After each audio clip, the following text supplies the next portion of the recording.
استقلال هیوادوال مبارک، استقلال جهاد پال مبارک، عظیم افتخار دی. له فکري ازادۍ تر ملي خپلواکۍ پورې د قربانیو څخه ډکه لاره. د سد میاشتې 24مه یوازې یو نیټه نه ده، بلکې د ویاړ او قربانۍ هغه ترانه ده چې د زرګونو افغانانو په وینو لیکل شوې ده. هغه قرباني چې پکې ډاکټران، طبیبان، حافظان، عالمان او د هر مسلک افتخار او ویاړلي کسان شامل وو. دا ورځ موږ ته دا راښیي چې استقلال ازادي یوازې په ټوپک نه، بلکې په زده کړه، علم او پوهه باندې قوي کېدلی او پایداره کېدلی شي.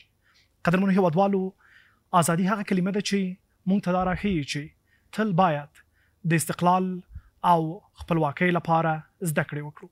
قدرمنو هیوادوالو، ښه راغلاست او هرکلی درته وایم. د سد 24مې د هیواد د ازادۍ استقلال د ورځې په ویاړ باندې ځانګړې خپرونه ده او له نیکه مرغه په دغې ځانګړې خپرونه کې چې د ازادۍ پوهه ورته وایو، په دې خپرونه کې را سره ځانګړي میلمانه دي او نور میلمانه هم را سره دي.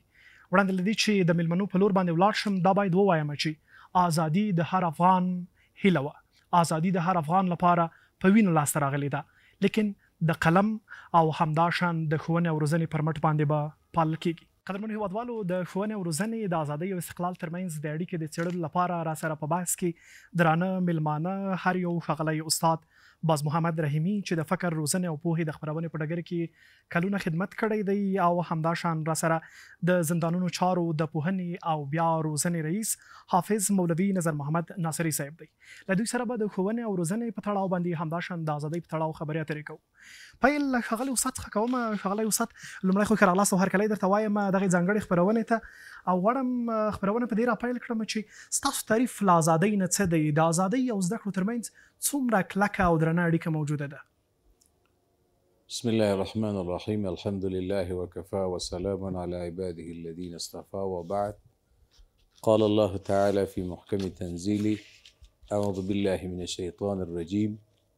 قد نرى تقلب وجهك في السماء فلنولينك قبلة ترضاها فول وجهك شطر المسجد الحرام وحيثما كنتم فولوا وجوهكم شطره.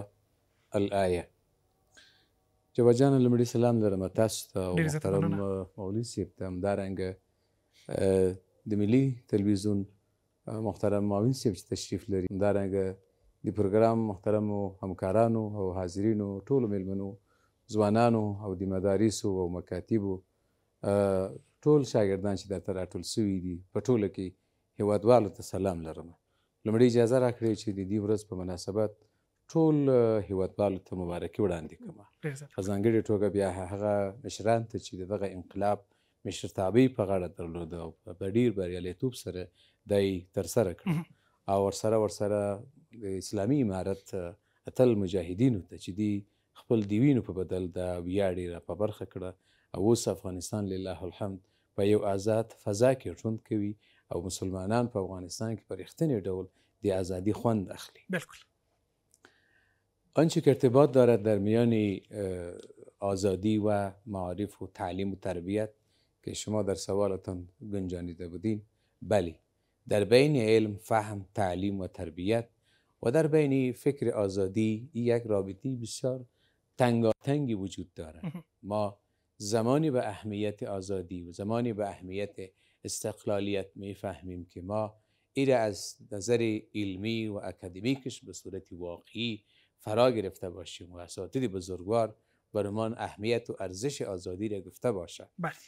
این یک قاعده کلی به سطح جهان و در تمام میدانهای علمی است. البته اجازه بدین یک استثنایی که در اینجا وجود دارد و امارت اسلامی آزادی خود کسب کرده، او است که رهبری جهاد را و قیادت جهاد 20 سالی افغانستان را علما و رهبران مذهبی به دوش داشتند و اینا اگر از یک طرف در سنگر اول جهاد و رزم قرار داشتند و از طرف دیگر در عقبه سنگر جهاد، در عقبه مجاهدین مدارسی وجود داشت، حلقات تربیتی وجود داشت که گذشته از ارزش‌های دین و مذهب و اسلام، قرآن و شریعت، به ارزش جنگ و جهاد و مبارزه مجاهدین را آراسته می ساخت که این خود نشان میده که در بین معارف و در بین تعلیم و در بین دانش و در میان آزادی چقدر یک رابطه جدیدی وجود داره. واقعا آیه قرآن عظیم شأن را که خدمت شما قرائت کردم، حکم آیه مبارکه امر تحویل قبله را به رسول علیه السلام میدهد، ولی پیام و محتوای آیه مبارکه در واقع درس آزادی برای مسلمان هاست، چون رسول علیه السلام از اولین روزهایی که مجبور شد به هجرت و به ترک سرزمین آبایشان مکه مکرمه در نتیجه ظلم و وحشت و بی‌عدالتی که در مکه از آدرس مشرکین وجود داشت، الله متعال برش میگه قد نرا تقلب وجهک فی السماء. پیغمبر علیه السلام با فکر و فهم و دانش آزادی را که داشت، روی هم رفته انتظار داشت تا روز امر تحویل قبله از جانب بیت المقدس به سوی بیت الله الحرام از جانب الله متعال نازل شود. این خود فکر آزادی رسول علیه السلام را توأم با نزول یکی از مسائل علمی که نزول تحویل قبله است نشان میده. مثال های فراوانی را ما داریم، فکر کنم که برنامه ما بیشتر نمیگنجه، به همه اکتفا میکنیم. ډیر زیات مننه ښاغلی استاد. ښاغلی نصري صاحب، ښاغلی استاد اشاره وکړله هغه نصوص ته چې پکې د ازادۍ او زده کړو ترمنځ اړیکه څېړل شوې وه. غواړم له تاسو څخه دا وپوښتم چې د بیاروزنې په مرکزونو کې آیا د ازادۍ او د هېواد د خپلواکۍ او ازادۍ په تړاو باندې تاسو زده کړې ورکوئ او که نه؟ بسم الله والصلاة والسلام على رسول الله وما بعد. تاسو ته او د استاد محترم معاون صاحب او قدرمنو میلمنو او زموږ لیدونکو اوریدونکو هیوادوالو ته ټولو ته السلام علیکم ورحمت الله وبرکاته.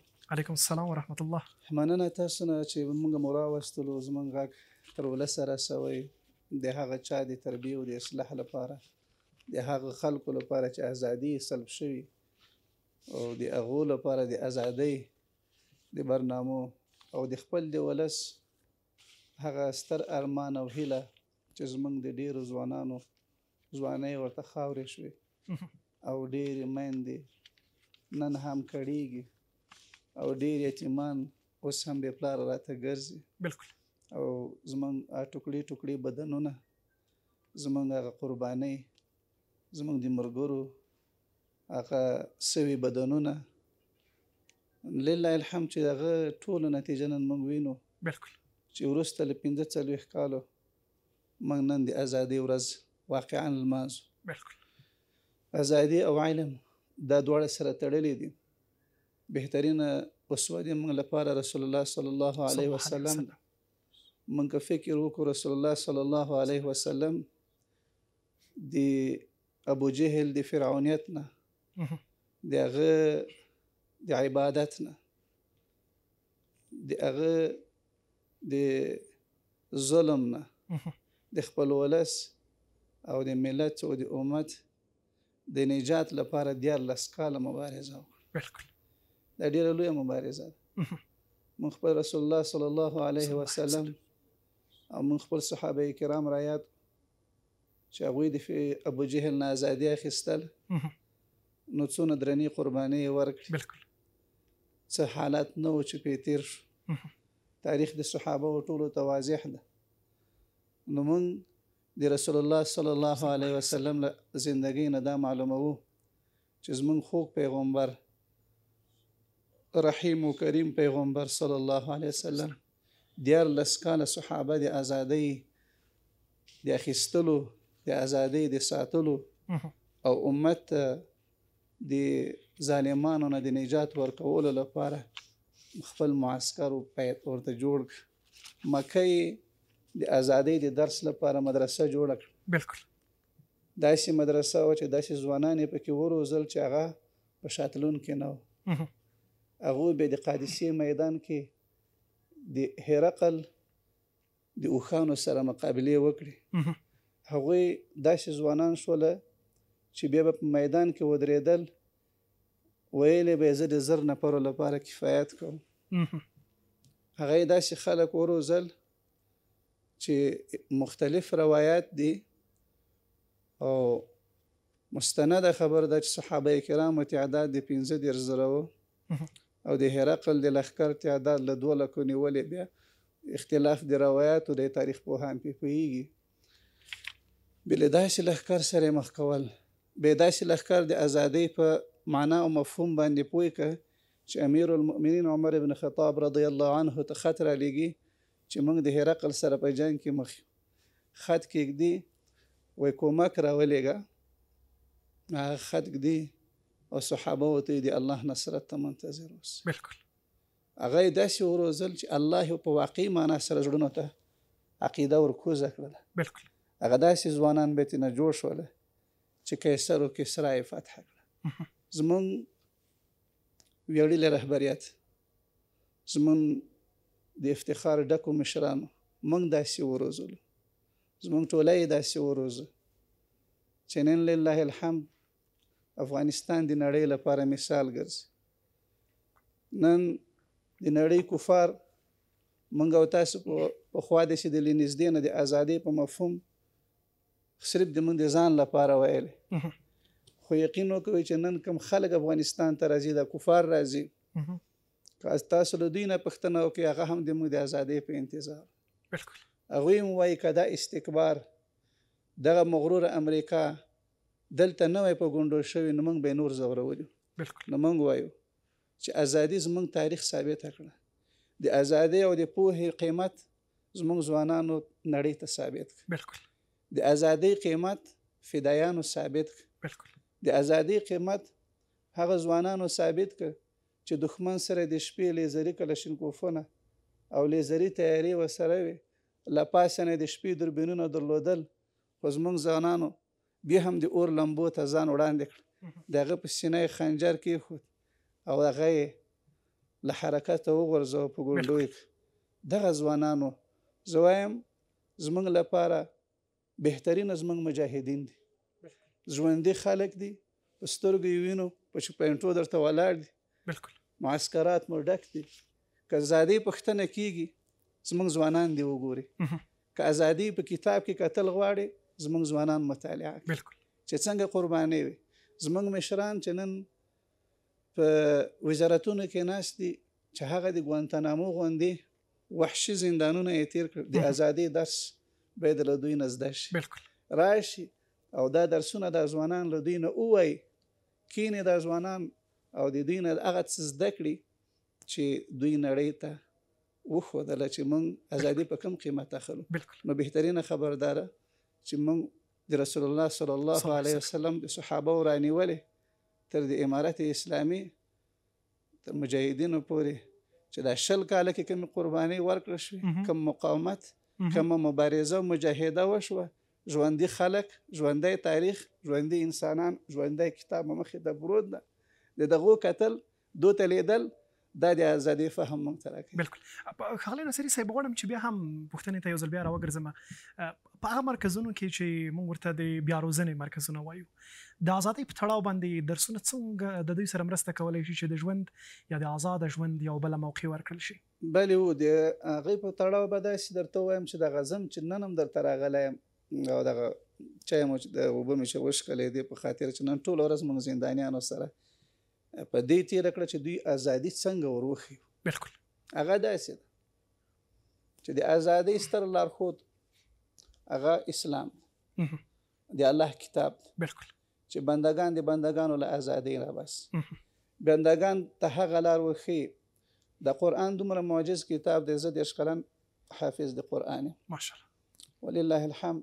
اوس هم که یو بل قاري قرآن تلاوت وکړي دومره اعجاز پرو دی ځان چې اوس مې واورېد.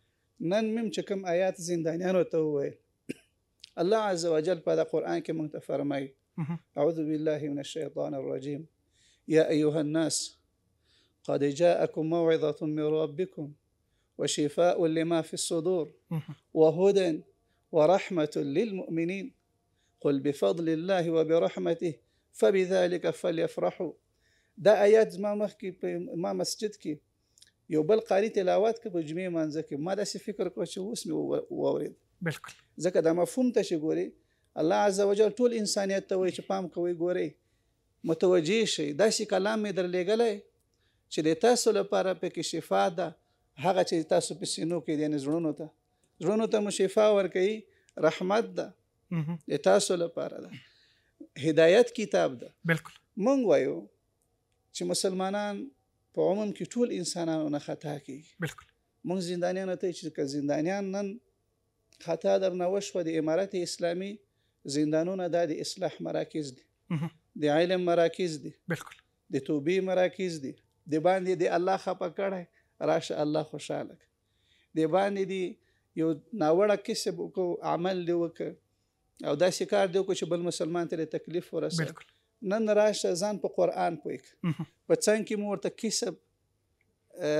کسبي زده کړې ورښودلي دي هغې لپاره هم صنفونه جوړ کړي بالکل چې د باندې د غلا کوله قرآن دی یا د سبق د دین دی ویله خو تا کسب نه و زده نو مجبور شو سړی د په چاړه ووهه پیسې دې ترې واخیستې بالکل نو اوس چاړه باندې سړی مه وهه واخله دا چکش واخله دې باندې کسب زده کړه دا پیچکش واخله د برقي سامان آلات زده کړه نلدواني زده کړه خیاطي زده کړه تار وستن زده کړه ښه بچی ته رزق وګټه بل سړی مه وهه دا د ازادۍ اسباب دي چې موږ دوی ته ورښیو بیا دویم قدم کې نن مو یو کوم ماحول چې ورته جوړ کړی په میدان وردګ ولایت کې ستاسو د تلویزیون نه نشر شو ملي تلویزیون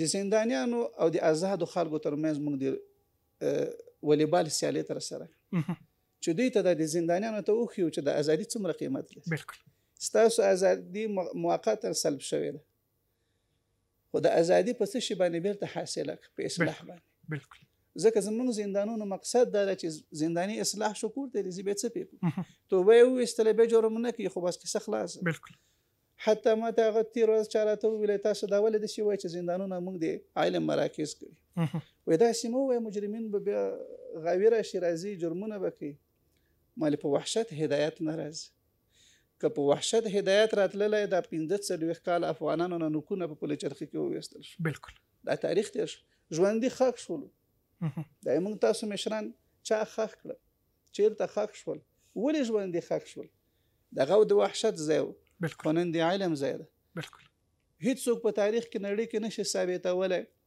چې 2 زندانیان د بغیر د ولچکو زولنونو دوی په څنګ کې کښېني خو موږ هر محفل چې جوړوو 600 زندانیان 1000 زندانیان داسې کښېنو یو مجاهد ورته ولاړ بالکل دا د ازادۍ مفهوم ده دغه واقعي ازادي ده دغه درس دین موږ ته راک دا د الله نظام موږ ته راکړه بالکل چې ولې 2 مجرمینو ته 10 عسکره درېږي خو لیکن د موږ 1000 دانې مجرمین په میدان کې نه ولي یو مجاهد ورته ولاړ او دیم خاموش دا چا ورکړه د ازادي دا دین ورکړه د اسلام ورکړه او د موږ ادارې دغه زندانیانو ته چې ازادي سلب شوې او موږ ته راغلي دي دغه برنامې د ازادۍ د اخیستلو لپاره ورته جوړې کړي بالکل قرآن زده د دې لپاره مو 9 مدرسې جوړې کړي ماشاءالله 10 مکتبونه مو ورته جوړ کړي دي چې سبقونه پکې ووایي عصري تر 12 صنفه پورې منظم مکتبونه لرو 108 سوه زده کړو صنفونه که خط دې نه وزده د باندې جرم دې کړی خط زده کړه او نوي حرفوي زده کړو صنفونه ورته لرو چې حرفي زده کړي مختلف دا اوس مې م راویستلي دغه تسبیح مزار شریف زندان کې ماته یو زنداني راغی دومره عجیبه شیان جوړي زندان کې ناست دي خو کور ته رزق لېږي مونږ وایي دغه کسب زده کړه د قرآن زده کړه او ورزش دوی بیرته ازادۍ ته راولي زمونږ دین د رحمت دین ده زمونږ مشران د رحمت او مرحمت خلک د لوی رحمت د علی قدر امیر المؤمنین شیخ صاحب حفظه الله عفو فرمان ده زه یو ځای کوم د اخري کال د فتح د راتلو شیبې نږدې کېدلې نو یو چا رانه پوښتنه وکړله چې تاسو څه کوئ چې راشي څه به وکړي دا خو به د وینو ویالې به داسې وبهیږي لکه تېر تاریخ کې د کابل کې د تکبیر غږونه شوي ول په دیالو کې به استاد محترم ته هم ښه معلوم دا ژوندي تاریخونه دي د موږ وایي داسې وینې به وبهیږي ما نه بهیږي وایي ته څنګه دا خبره کوې ما زه چې د امیر المؤمنین شیخ صاحب حفظه الله د هغه نه څومره شناخت ورسره لرم او د ده علمیت د ده تقوا او ده ته الله ورکړی استعداد هغه د شفقت او مرحمت دلته به عفو راځي نو موږ ولیدل چې عفو راغله نو موږ وایو بیا هم وایو ملت ته ولس ته ځوانانو ته راشي که ازادي ګورو او که ازادي اخلو تر ټولو ښه کتاب قرآن دی. بالکل ډېر زیات مننه ښاغلی ناصري. مننه. ښاغلی استاد راځئ دا درنه وپوښتم چې مونږ د پوهنتون په محیط کې څنګه کولی شو چې ځوانانو ته دا ور وښیو، څنګه ځوانان هڅولی شو چې ازادي نه یوازې د شعار په حیث باندې بلکې په عملي ډګر کې په خپل ژوندونو کې پلي کړي او هغه به څنګه پلي کوي؟ تشکر. به اساس نصابی که وزارت تحصیلات عالی ساخته بالاخص در زمینه مضامین ثقافت اسلامی در اینجا بیشتر به مسائل ارزش‌های دینی و ارزش‌های ثقافتی و مذهبی یک جامعه اسلامی پرداخته شده. بدبختانه در گذشته ها شکلی بود که اگر یک جوانی افغانستان غرض آموزش و بیرون با استفاده از یک بورسیه تحصیلی یک جوان میرفت، از اینکه با فکر دینی با فکر مذهبی به شکل درست و اساسیش تعلیم نیافته بود، این من حیث یک فرزند مسلمان میرفت. اگر به کشورهای غربی میرفت بدبختانه بعد از یک دوره تحصیلی که برمیگشت او یک جاسوس غربی بود. اگر به کشورهای شرقی میرفت یک جاسوس شرقی تربیت میشد.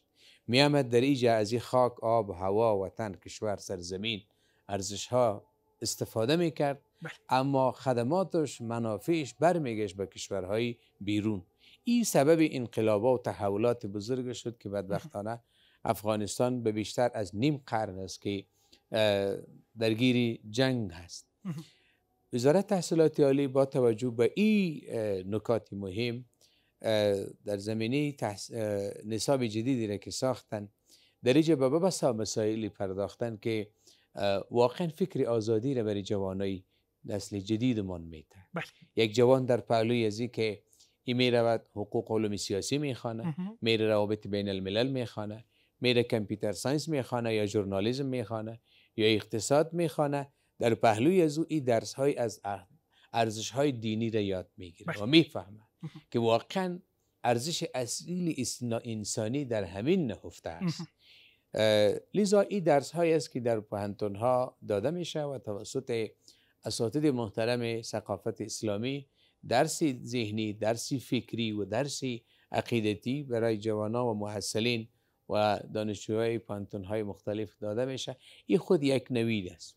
یقینا خب مثل که جناب مولوی صاحب گفتن امارت اسلامی لله الحمد در کنار همه نظام هایی که به نام اسلام در جهان هست یا زیر نام اسلام در افغانستان گذشت، یگانه ویژگی که امارت اسلامی داره این است که این نظام توسط علما و دانشمندان مجاهد اساس گذاری شده است که اینا به ارزش لذت جهاد میفهمند. ما وقتی که مطالعه میکنیم آیات جهاد را در قرآن عظیم الشان یا احادیث جهاد را در سنت نبوی صلی الله علیه و سلم، طبیعی است که از نظر فکری و برداشت یک لذتی داره، ولی آنچه را که ما میریم در صحنه عمل، جواد اسلام دین علم و عمل است. آنچه را که میآموزی در صحنه عمل باید را اجرا میکنی. پیغمبر علیه السلام اینطور نبودن، چیزی را برای مردم میگفتن خودشان اجرا نمیکردن، یا صحابه کرام میگفتن خودشان اجرا نمیکردن، نه، بلکه آنان چه که از جانب الله برشان نازل میشد هم مثل که برای دیگران میگفت خودشان هم اجرایی او را عملا تطبیق میکردن. بزرگانمان، رهبرانمان الحمدلله کسانی هستند که در هر دو میدان، هم در میدان علم و هم در میدان کسب آزادی و جهاد، تجربه های قوی را اینا دارند و اینا به یک تنها پیام و مسیج های هوایی مطمئن هستم که اینها فریب نمیخورند، گپ نمیخورند و مطمئن هستند که در کجا ارزش های جهادی چقدر در نظر گرفته شده و بالخصوص در ادارات علمی و اکادمیک خیلی مهم است. اینجا که الحمدلله جناب مولوی صاحب اساتید اینجا همه اهل مدرسه و مکتب و اهل علم و قلم و کتاب هستند. اینا میفهمند که ساحات و محلات علمی و اکادمیک یا آموزشی چقدر مهم است برای سرنوشت یک کشور. ببینید اینا مردم ما میدانند کدام کشورها بیشتر مستعمره قرار گرفتند. کشورهایی که بدبختانه از علم و آموزش و پرورش و فهم دور نگه داشته شدند. این طبیعی است. استعمار نمیخواهد که تو بفهمی، بلکه او میخواد تو را از علم و فهم و دانش عقیدتیت، فکریت، ارزش‌های ملیت تو را ناآگاه و ناآشنا بسازه تا با استفاده از این فرصت تو من حیث یک انسان ضعیف اصلا در برابر از هیچ نوع استدلال کرده نتانی. اسلام یگانه دینی است که قبل از همه چیز بحث علم را مطرح میکنه. اولین آیه که نازل میشه و اسلام و دین را به ما معرفی میکنه آیه اقرا است. به این اساس پس بحث فهم و دین و آموزش، تعلیم و تربیت در اسلام و در نظام اسلام و در نظام سیاسی اسلام از مسائل بسیار مهم و ارزشمند و اساسی است.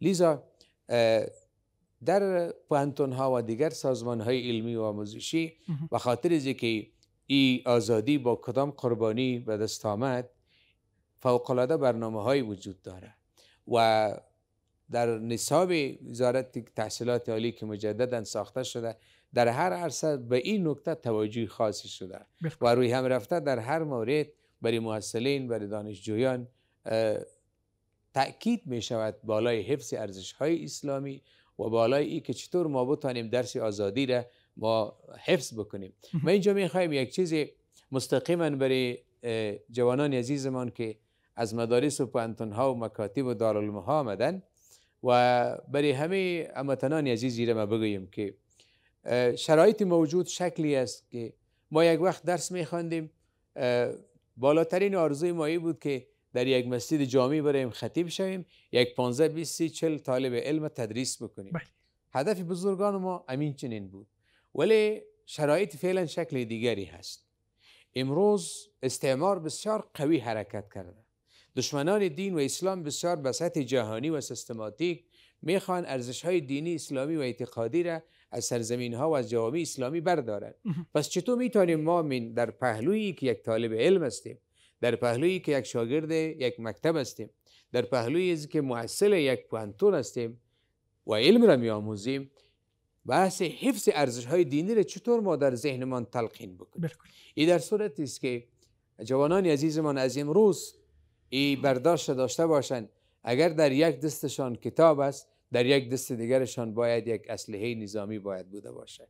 در جایی که در صحنه علم با استفاده از کتاب در برابر اهل باطل و استعمارگرا استدلال میکنن، با قوت پیش میروند، برای تطبیق از باید در دست دیگرشان یک تسلیحات نظامی باید وجود داشته باشه. رسول علیه السلام تنها کسی نبود که برای مردم گفتن و چیزی تطبیق نکردن. نه، رسول علیه السلام از یک طرف رسول بود و از طرف دیگر اساسگزار و بنیانگذار یک دولت اسلامی و رهبر یک دولت اسلامی بود. اگر ما میخواهیم که به صورت واقعی واقعا نائبین و وارثین آنچنان یک شخصیت بزرگ باشیم، پس در هر دو میدان، هم در میدان فکر و علم اندیشه و هم در میدان حفظ و کسب آزادی باید کوشش بکنیم که پیشگام باشیم نسبت در هر جوامع دیگری. بالکل. ښاغلی نصري صاحب د ازادۍ په عملي پلي کولو باندې ښاغلي مولوي صاحب خبرې وکړلې. راځئ ژوندی مثال له تاسو څخه واورو. آیا تاسو ژوندی مثال ځان سره لرئ چې د بیاروزنې په مرکزونو کې تاسو په یو زنداني د ازادۍ په مفهوم باندې پوهولی وي او د دغه پوهې په پایله کې هغه د هیواد لپاره، د هیواد د ازادۍ لپاره یو خادم ګرځېدلی وي؟ ولې نه، ډېر دا خو داسې ده، دا نظام داسې ده چې ازادۍ درس ورکړي. چې یو نظام جوړ د ازادۍ د اتلانو نه وي، هغې کې به ولې داسې خلک نه روزل کېږي؟ نه یوازې دا ما تا ته مخکې وویلې چې موږ زر زندانیان، 600 زنداني چې درو ولچک نه ورته اچو. بالکل. دا ولې ورته نه اچو؟ دا مې ورته وویلې، برنامه شته، ستاسو ملګرو هم ثبت کړې، دا موږ تاسو ته ولچک نه اچو، زموږ نظام د ولچکو نظام نه ده. بالکل. زموږ د ازادۍ نظام ده. تاسو د ازادۍ په مفهوم پوه شئ. زه به دې په دغه باندې څو مثاله دي، یو نه د زندانیانو داسې مثالونه چې یو زنداني د زندان ته چې خلک راځي دا جرایم کېږي. بالکل.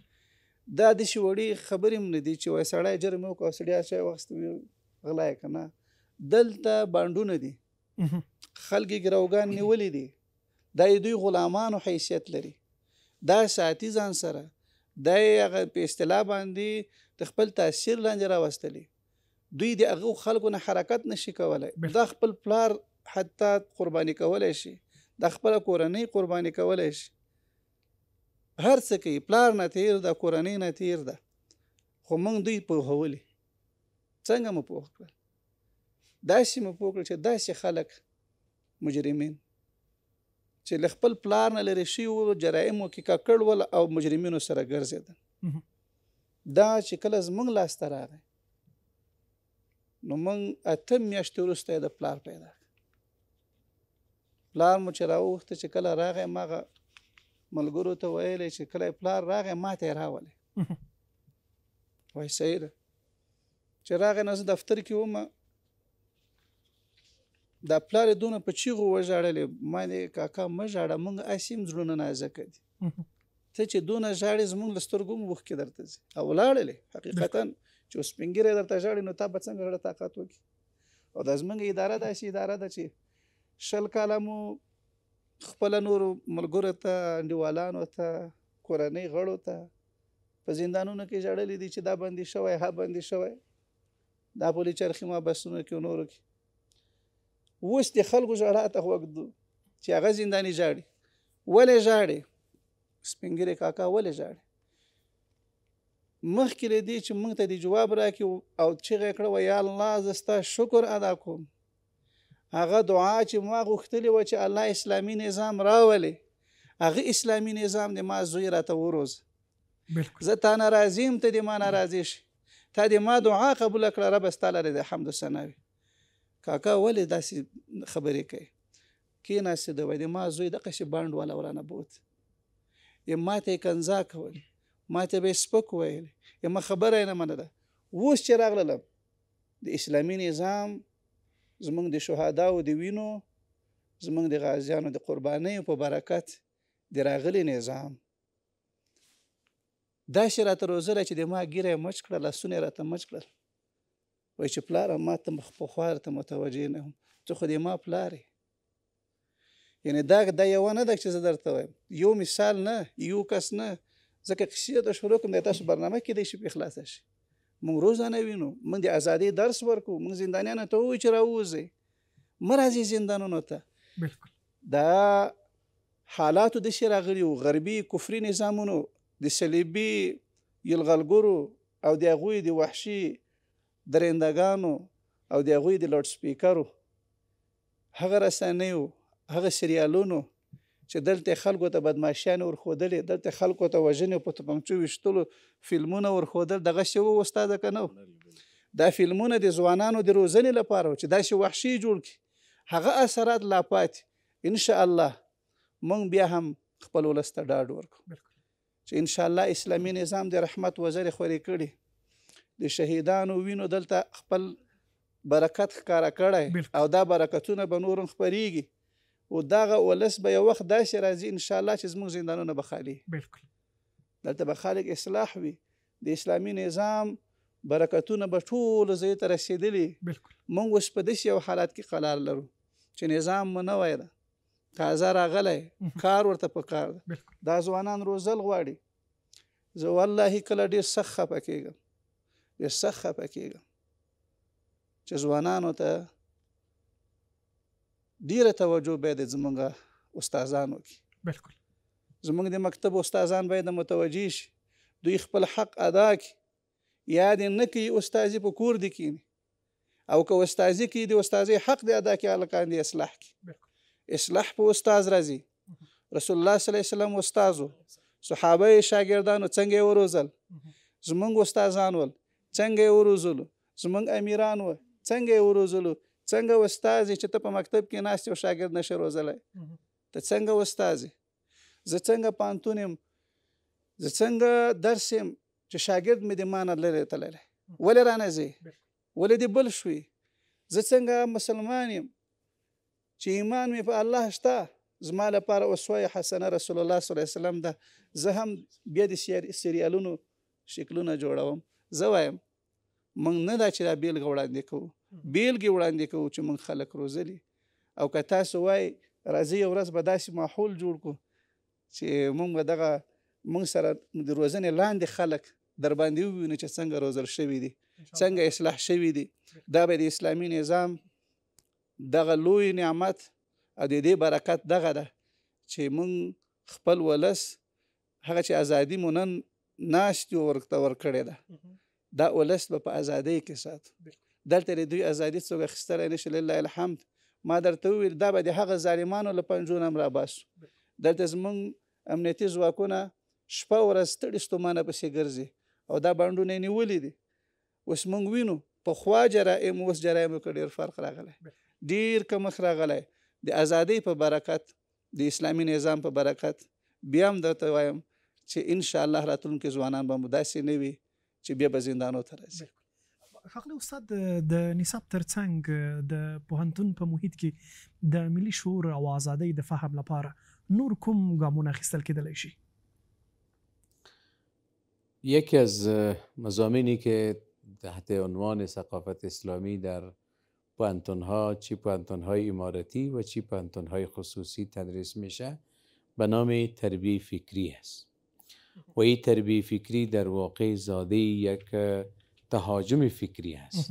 ببینین که دشمن پیش از اینکه وارد صحنه نظامی شود تلاش میکنه که زمینه را برای خود باز بکنه برای پیشرفت و برای موفقیت در حمله های نظامی و مستقلشان. او شکلی است که باید پیشاپیش فکر کار بکند، باید بالای افکار جامعه اسلامی بالخصوص نسل جدید بالای افکار اینها کار بکنند که تا اینها را از عقیده، ایمان و ارزش‌های دینی مذهبیشان دور بسازند و اینها را بیگانه بسازند و ناشنا بسازند. به این اساس وزارت تحصیلات عالی در کنار دیگر مضامین یک مضمون را زیر نام تربیه فکری شامل نصاب ساختند و در او بیشتر از استعمار بحث میشه که استعمار چطور توانست که کشورهای اسلامی را مستعمره خود قرار بده، چطور فکر سکولاریستی و فکر بیدینی در سرزمین های اسلامی وارد شد، دلیل و عواملش چی بود.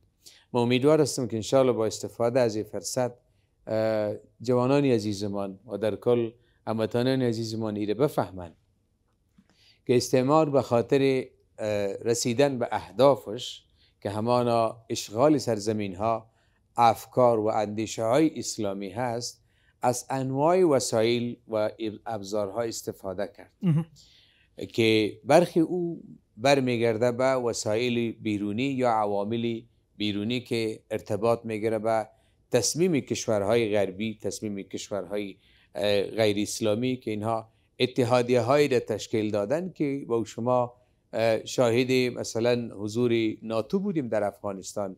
20 سال در برابر ملت افغانستان جنگیدن، انواع مظالم را برای ملت افغانستان روا داشتن. این از جمله عوامل بیرونی است که برای اشغال و تصغیر سرزمین ها و افکار اسلامی استفاده می کنند. گذشته از او عوامل داخلی دیگری هم هست که بدبختانه ما را میبرن به تعصبات قومی، به تعصبات سمتی، مذهبی، نژادی. ببینین یک افغانستان چقدر احزاب و نهادهایی را در داخل وجود داشت و این به دلیل پراگنده ساختن مسلمان ها و جامعه اسلامی بود، در حالی که همه از نسبت به ما خوبتر میدانند که قرآن ما را میگه انما المؤمنون اخوه، مسلمان برادرید یک دیگر است. پیغمبر علیه السلام میگن که المسلم للمسلم کالبنیان یشد بعضه بعضا، مسلمان برای مسلمان دیگری مثل دیوارهای مستحکم است که سبب استحکام و قوت یک دیگر میشه. اما استعمار در این سرزمین آمد چه کار کرد؟ ما را علیه یک دیگر زیر نام زبان، قوم، سمت، مذهب، حزب و غیره و غیره به جان یک دیگر انداخت. دلیل چی بود؟ که بحث امو نتیجه تهاجم فکری بود که تا ما را عملا در یک میدان جنگ و نزاع و درگیری ما را قرار داد. این نیاز است برای که ما چطور بتوانیم بفهمیم که دلیل چی بود. امروز چرا ملت مسلمان افغانستان همه در کنار یک دیگر قرار دارند، در یک صف نماز قرار دارند، در اوجا نه بحث پشتوست، نه بحث تاجیک است، نه بحث ترکمن است، هزاره است، هیچ چیزی نیست و همه در یک صف واحد امروز نماز میخوانند و به یک خطبه گوش میدن. بحث اینجاست که جلوی استعمار و جلوی تهاجم فکری اینجا گرفته شده. پس ما چطور میتونیم؟ لذا نیاز داریم به یک تربیه درست فکری و این زیر یک مضمون مستقیم در نصاب وزارت معارف تدریس میشه. و مشاهدی هستم که در صنف درس میدادیم، بسیاری از جوانای عزیزمان واقعا مشتاقانه گفتن استاد و بسیار مسائل را امروز فهمیدم که ای کاش غیر 4 روز پیش میفهمیدم. جناب مولوی سی اشاره کردن بله، رسالت علمای کرام است، رسالت دانشمندان است، رسالت اهل قلم است، رسالت اهل کتاب است، کسانی که اهل کتاب و قلم هستند.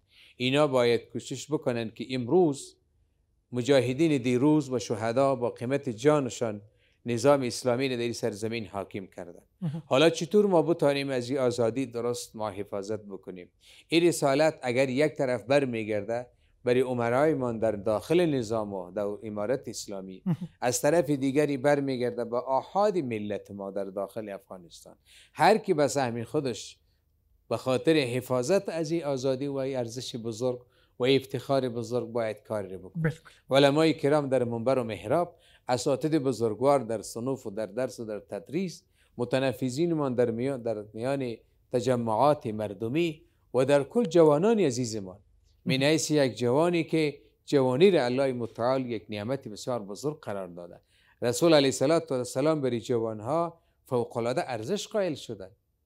حدیث یا معشر الشباب، رسول علیه السلام مستقیما برای جوانا خطاب میکنه و این جوانا واقعا سرمایه بسیار بزرگی ملت ماست و این جامعه ماست. اینا کوشش بکنن که خدا اینا خواسته یک دفعه تحت تأثیر افکار و تهاجم فکری بیگانگان قرار نگیرن، بلکه اینا من حیث جوانان آگاه و متفکر با فکر و اندیشه اسلامی و دینی کوشش بکنن که از ارزش‌های اسلامی را در اولویت زندگی خود قرار بدي. زیات مننه کوم ښاغلی استاد. ښاغلی نصري صاحب، استاد د پوهنتون پر محیط باندې یا په هغې کې د ازادۍ په تړاو باندې د زده کړو ورکولو په تړاو خبرې وکړې. تاسو هم په زندانونو کې د بیا روزنې په تړاو باندې خبرې وکړې. څنګه روزل شوي او بیا روزل شوي ځوانانو لپاره ټولنه کورنۍ ملاتړ شي تر څو د آزاد او خپلواک افغانستان په فضا کې خپل هیواد ته خدمت وکړي؟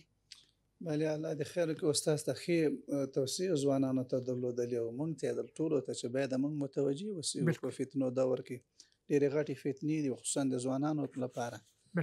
ځوانان زموږ نه خلک غواړي چې بلې خواته یې بوځي، فکرونه یې واړي. دا زموږ شباب الاسلام دی. شباب الاسلام خپل یو تاریخ لري، ځوانان د اسلام. موږ که چېرته هر افغان با احساس اوسېږي، جرم نه راځي. څنګه با احساس وي؟ کوڅه کې روان یو چا منکر کار کوه، ورته ودرېږه، دا کار دې نه منه. که دې خپله اصلاح شو، ښه که نه امارتي ځواکونه دي، امنیتي خبرې کړه. علماو شورا شته، عمل بالمعروف ملګری شته دی، استادان شته دی په یو محله کې. استاد ته ووایه چې استاد تاسو راشي دغه مجرم ته ورڅه ووایي. که ټولنه موږ خلک دلته اصلاح کړو، استاد یې پوهنتون کې اصلاح کړي یا مکتب کې اصلاح راغله، خو بیا هم موږ ته راغله، موږ هم پرې خواري وکړه، بیرته راغله جامعې ته زموږ د ټولنې افراد ورباندې متوجه. ګوره منکر کار دې نه منه. اوس موږ څه کوو؟ موږ یو سړی غلط کار کوي، پرېږدم، ما ته څه کار ده، خپل کار یې ده کوي به. موسی بدین خود هغه غټ متل داخلي ده که نه؟ هغه نه موسی بدین خود ته مه پرېږده، وروره ته څه چې کومې خوا روانې، ته یې ما ټولنه خرابوې، ته یې ما ځوانان خرابوې، لاس یې ونیسه.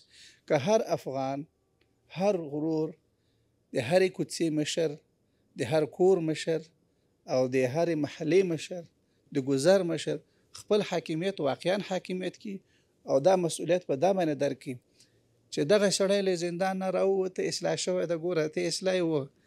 که اصلاح نه و، بیرته هلته د اصلاح په نوم باندې ځان مصلح ښودلی و، دلته جامعه کې فساد کو، بیرته لاړ شه دغه ادارو ته چې ما درته لله الحمد اسلامي نظام ده، خوندور حالات راغلي، د اصلاح خلک ډېر دي، ورته دا سړی نه ده اصلاح شوی، بیرته اداره وره.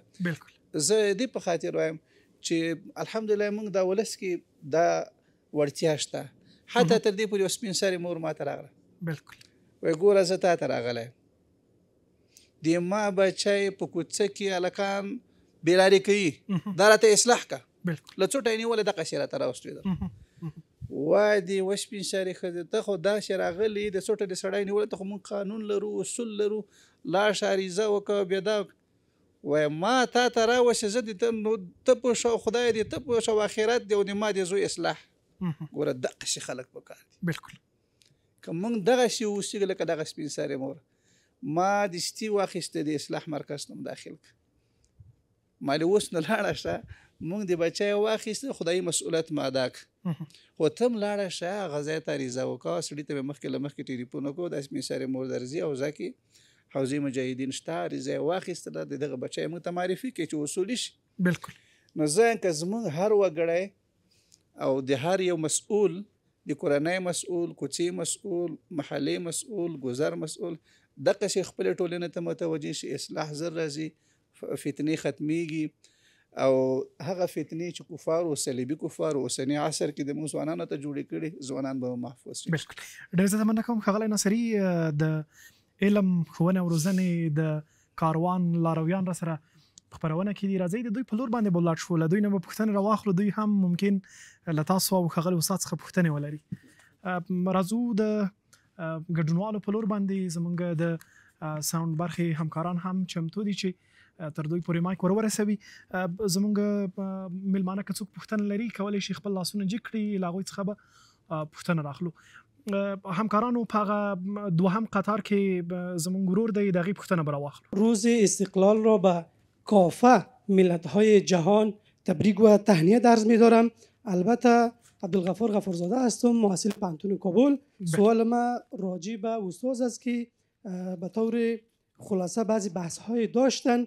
سوال ما این است که استاد محترم چگونه می‌توانیم به جوانان در مراکز تحصیلی تعلیمی و همچنان در مدارس جوانان را طور تحصیل و تعلیم بدیم که ایشان چگونه قبلا شما یادآوری داشتین متحد به دین باشن، متحد به میهن باشن، متحد به وطن باشن، متحد به ملت باشن تا به ارزش‌های اسلامی و به معیارهای اسلامی احترام قائل شده و به جنگ فکری، به جنگ استعماری که از غرب کنترل میشه و بالای جوانان ما تحمیل میشه حتی فکرای ایشان به طور غربگرایی میکشانه تا ما بتوانیم که جوانان خود را به چنین معیارها و ارزش‌ها تحصیل بدیم تا متحد و متعقل و به تمام مبارزه و اظهار فداکاری خود در چنین عرصه‌ها مبارزه خود ادامه بدن و به معیارهای اسلامی و ارزش‌های اسلامی تربیت حاصل کنند.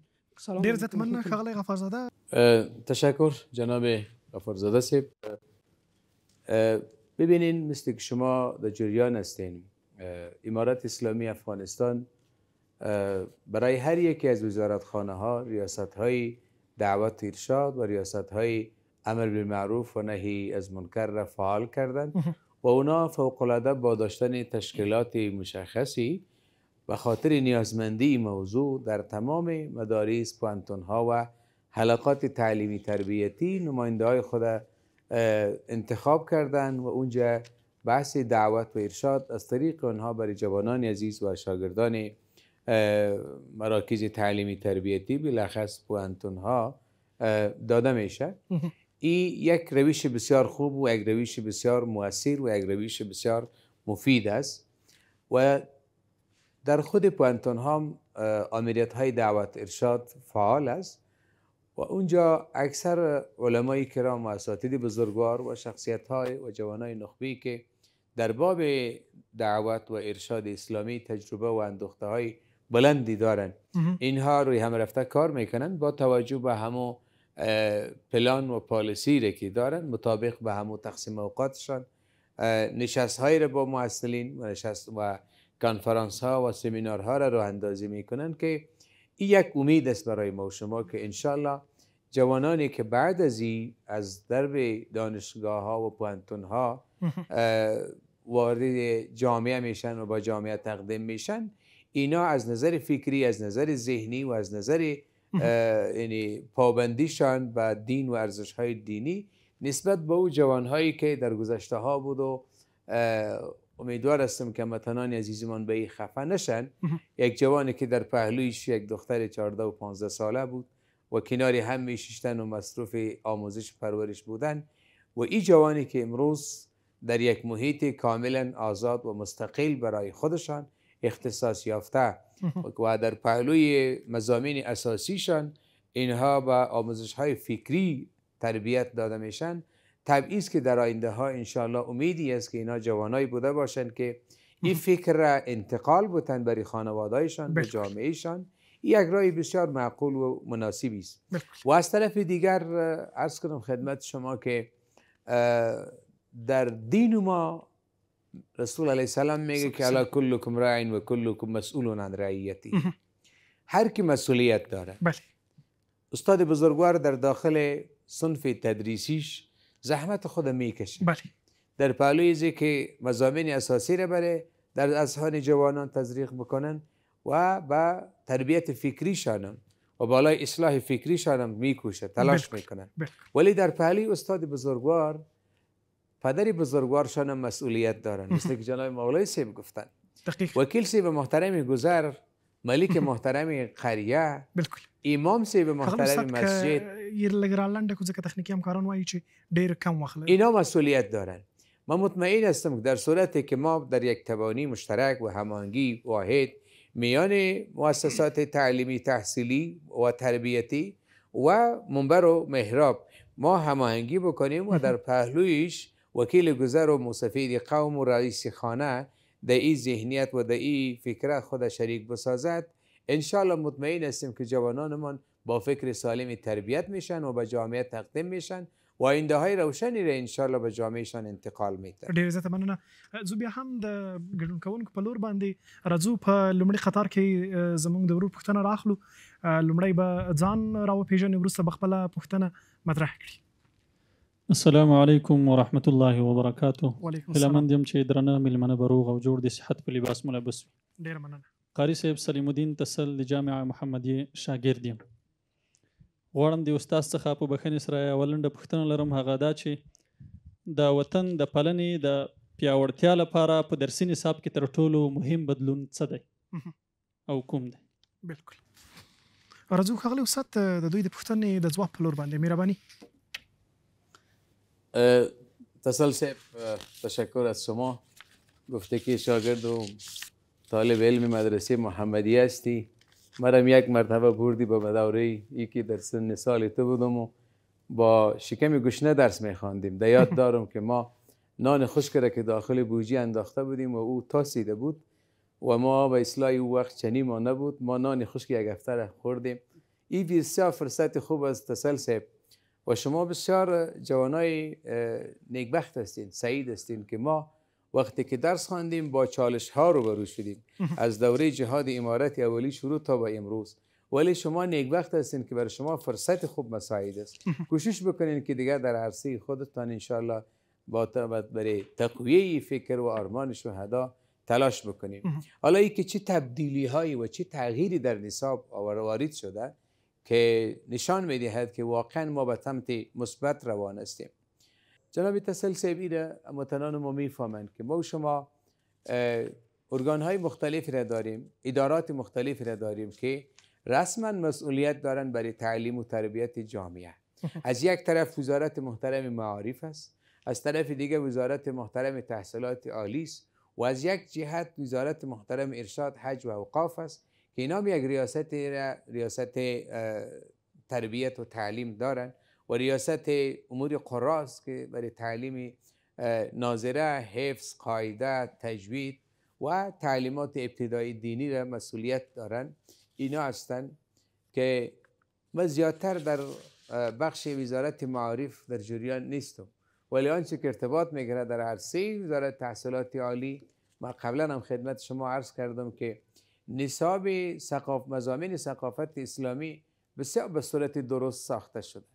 جناب تسل صاحب، ما 13 مضمون در ثقافت اسلامی داریم. نظام اعتقادی اسلام که درس عقیده چقدر مهم است. رسول علیه السلام بعد از اینکه به پیغمبری مبعوث میشن 13 سال در مکه مکرمه بالای افکار و عقیده مردم کار میکنن. چرا؟ این عقیده است که من تو را وادار ساخت در سنگر اول جهاد رفتیم و در برابر بزرگترین طاغوت وقت قرار گرفتیم. اگر ضعف عقیده می بود به این ما موفق نمی‌شدیم.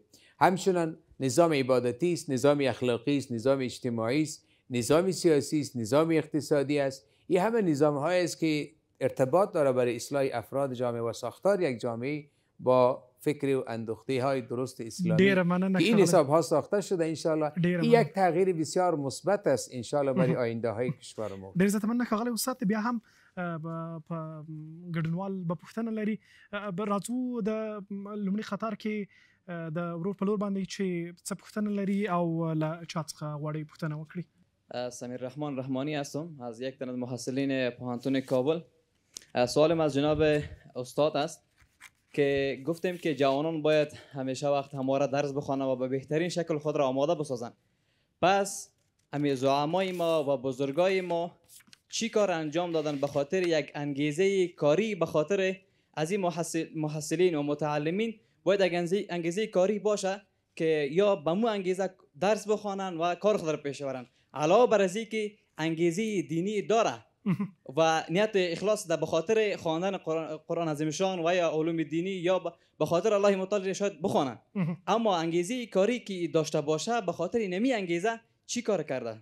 بله لنډ به ځواب راواخلو ښاغلی مولوي صاحب دوی ته. خب تشکر جناب رحمانی صاحب. من کوتاه خدمت شما عرض بکنم که ما در یک جلسه در وزارت تحصیلات عالی بودیم و در روز بحث شد وزارت تحصیلات عالی با دیگه وزارت هایی که کاری هستند، مثلا وزارت کار امور اجتماعی، با اینها در یک تبانی مشترک روی یک مکانیزم کار کرده رایستند که جوانای امروز که در پوهنتون ها و دانشگاه ها درس میخوانند و اینا مسلک های مختلف را میآموزند، پس فردا در میان داخل نظام و در بین جامعه چطور زمینه اشتغالزایی و کار بر اینها مساعد شود، این تفاهم و این هماهنگی در میان وزارتخانه های مربوط جریان داره. امیدوار هستم رحمانی صاحب تا سالی که بخیر فارغ شوی انشاءالله زمینی کار برات مساعد باشه. ډېر زیاته مننه کوو. بیا هم پوښتنې راخلو اگر چې د پروګرام وروستۍ شیبې دي. ځو په وروستي قطار کې په وروستیو کې زمونږ یو ګډون کوونکی دی، هغه هم پوښتنه لري. د دوی څخه به هم پوښتنه راواخلو چې پوښتنه یې څه ده او له چا یې پوښتي.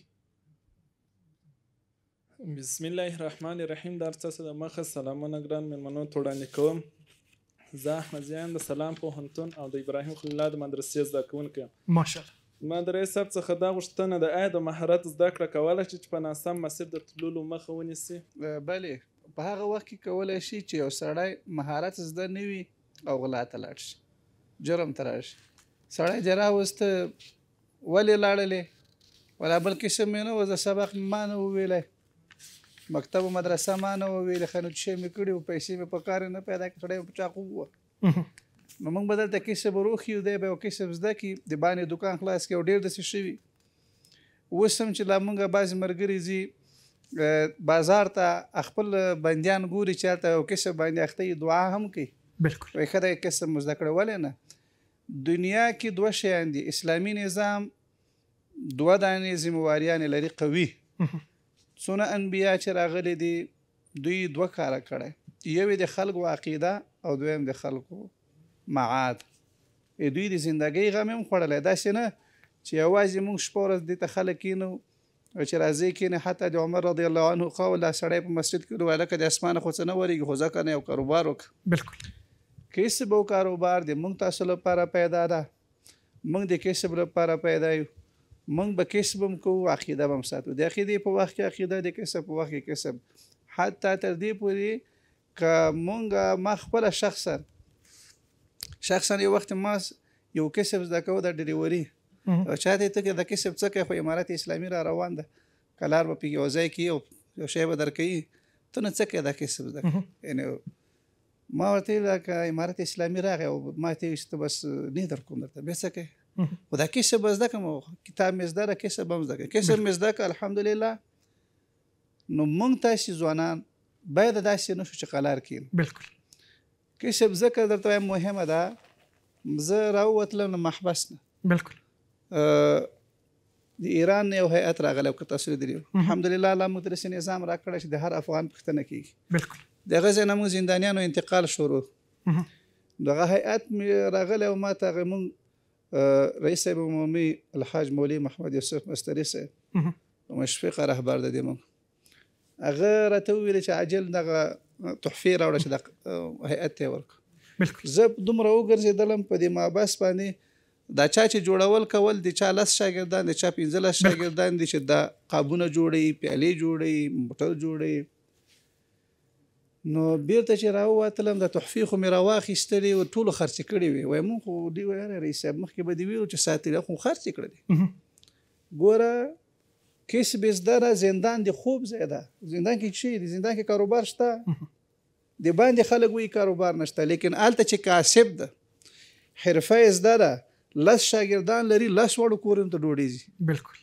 نو زه وایم کسب زده کول ډېر ضروري دي. ډېره زیاته مننه. ځو خال نصري صاحب د بلې پوښتنې په لور باندې راځو. له لومړي قطار پوښتنه راخلو. زموږ ورور به پوښتنه لري چې څه پوښتنه ده؟ صبغت الله قانونی هستم، محصل و همچنان شاگرد مدرسه. سوال من اینجاست که جناب استاد اشاره کردن تربیه فکری یک مضمونی هست که در یک سمستر خوانده میشه.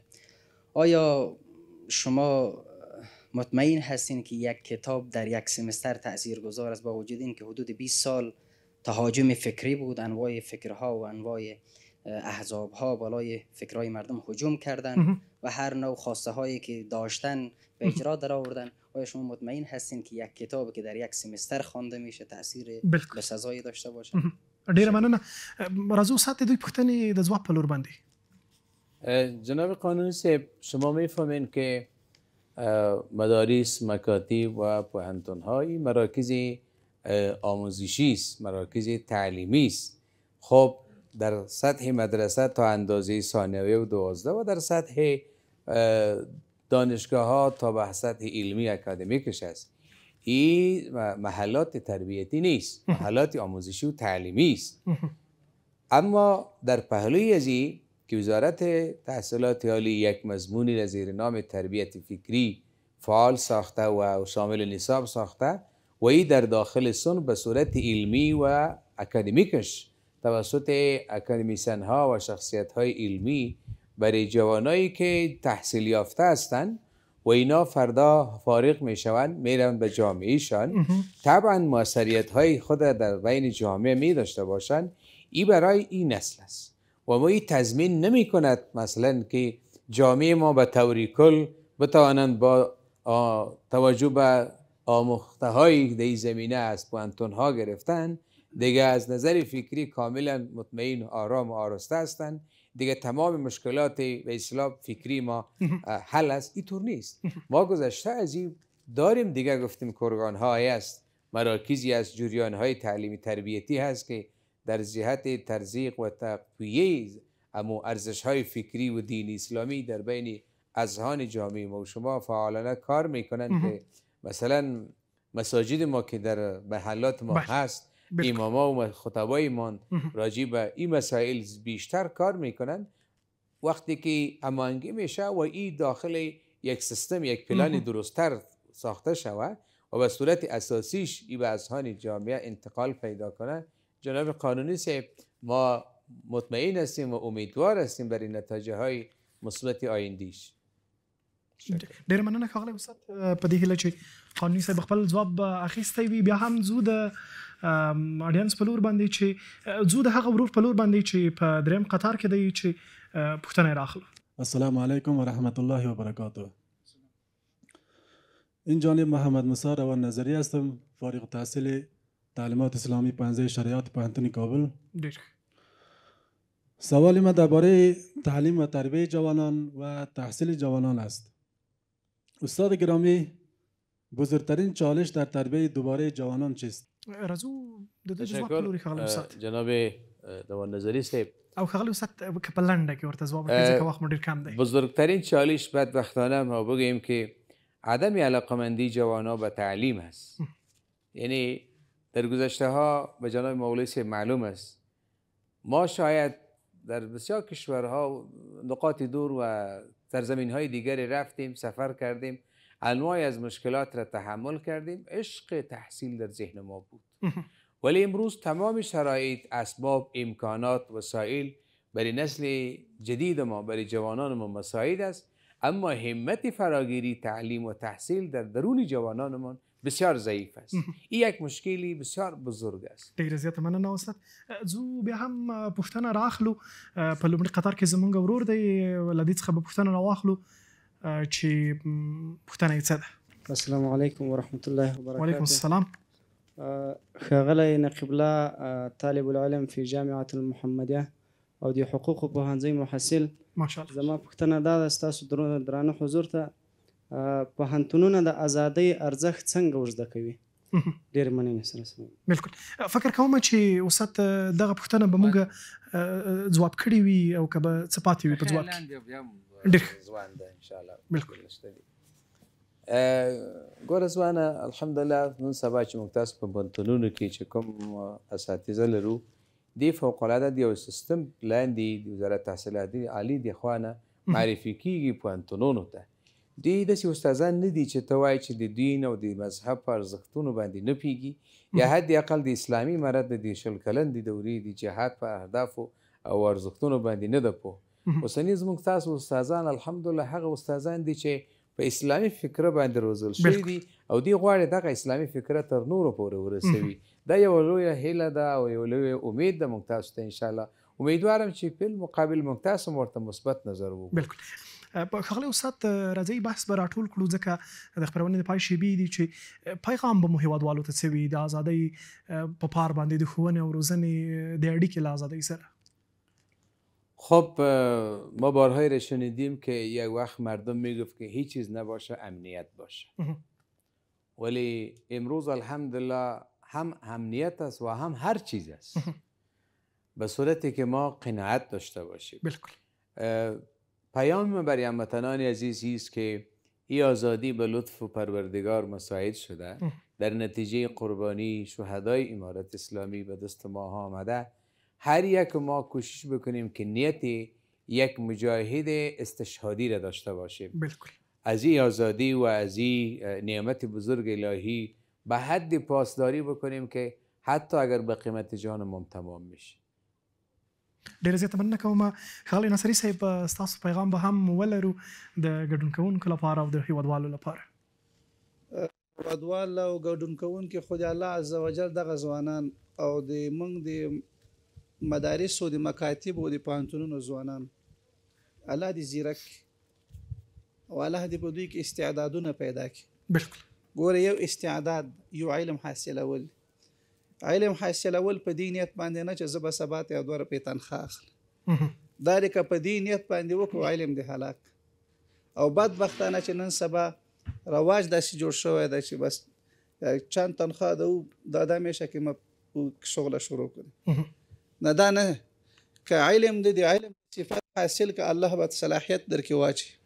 نو موږ د ځوانانو نه ما شخصا دغه هیله ده او د پوهنتون د استادانو نه، خصوصا د مدارسو نه، چې د مدارسو د مکاتبو استاد چې مطلق استاد ده که هر برخه کې ځوانان باید داسې وروزي چې دا زیرک بیدار با استعداد اوسي. بالکل. موږ ځوانان لرو استعدادونه کم دي. موږ ځوانان لرو فکر داره که زه اداره کې کار کوم 9 بجې به راځم 3:30 بجې وزم نور ځان تیر باس. که یو چا درته وویل چې پسې کار وکړو که ونه ویل نه کوي، دا د موږ تاسو ما د 4م کال ده چې زه په اداره کې یم. بدبختانه په موږ په ځوانانو کې دا ډېر بد. ها که دغه خلی وظیفې لپاره راځي هم تقاضا به یې د ده چې شی وي خالص د خپل ځان مړول، د ولس راحت او سکون نه. موږ وایي چې ولس ازادي د مبارک شه، د شهیدانو د شهادتونه قبول شي او الله عز وجل د هغه میندې او زموږ هغه هیوادوال چې د دغه ازادۍ د ګټلو لپاره کورونه بمبار شول، بچي ووژل شول، شهیدان شول، زنداني شول، د دوی په قربانۍ نظام راغلی. الله دې قربانۍ قبول کړي او موږ دې الله دې ته نه شرمنده کړي. موږ ته دې الله توفیق راکړي او دغه ځوانان چې دلته ناست دي او ټول د پوهنتون او د مدرسې شاګردان، ګورې ځوانانو په موږ وخت تېر شو، سپین ږیره شو. څنګه چې استاد درته موږ داسې وخت کې سبق ویلی چې نیم منډه به م کړه مدرسې ته، هلته به ملګری بندي و، زنګ به یې ووهه چې عاجل ما ته یو شی راوړه. موږ به دلته بېرته بندیخانې ته را منډه کړله. سړی د بندیخانې ته راووت، ملګري ته یو شی ورسه، دی به بیا ازار کوي. ښه هلته به د مدرسه کې ناست سبق به د ویري. شخصا په ما باندې د بخاري شریف درس مو ویل، استاد مغازي باب مونږ ویلی. چې ما د خپل د ورور د شهادت غږ راته راغی 15 ټلیفونونه راغلي نو موږ داسې وخت کې درسونه وویل چې ملګری شهید ده ورور شهید ده ملګری بندي ده ملګری زخمی ده او تاسو ته الحمدلله فضا آزاده ده غم او فکر او استرس چې تاسو ته هغه نشته خپل سبقونه د ډرامو په ځای سریالونو په ځای استعداد جوړونه ځان جوړ کړئ ډېره زیاته مننه امارت درته ضرورت لري ولس درته ضرورت لري او د موږ ولس مظلوم ده په دې احساس باندې درس ووایه چې زه به د ولس خادم جوړېږم ولس ته به تکلیف نه رسوم چې مدیر یم او کار یې 15 دقیقې ځنډوم نو ولس ته موږ بیا ډاډ ورکوو چې ځوانان به روزو او موږ به خپل سعی کوو او انشاءالله موږ خادمان یو خدای دې موږ ورته ښه خادمان کړي ډېر زیاته مننه کوم ښاغلی استاد ښاغلی ناصري صاحب او درنو ګډونوالو او قدرمنو لیدونکو اوریدونکو چې تر اوسه مهاله پورې په خپرونه کې راسره وایه قدرمنو هیوادوالو هغه ملتونه چې د زده کړو ستنې کلکې وي د هغوی د ازادۍ بیرغ تل رپاند وي منندوی مهمه چې په نننۍ خپرونه کې مرا سره ګډون وکړل د ښوونې او روزنې او د ازادۍ ترمنځ مو په اړیکه باندې خبرې وکړلې تر بیا چې زه محمد جواد شیرزی له خپلو ټولو تخنیکي او نشراتي همکارانو سره ستاسو چوپړ ته حاضرېږم په لوران لورین خدای مو سپارم ازادي مو تل پاتې ازادي مو مبارک او تل مو په هیواد کې ازادي حاکمه اوسه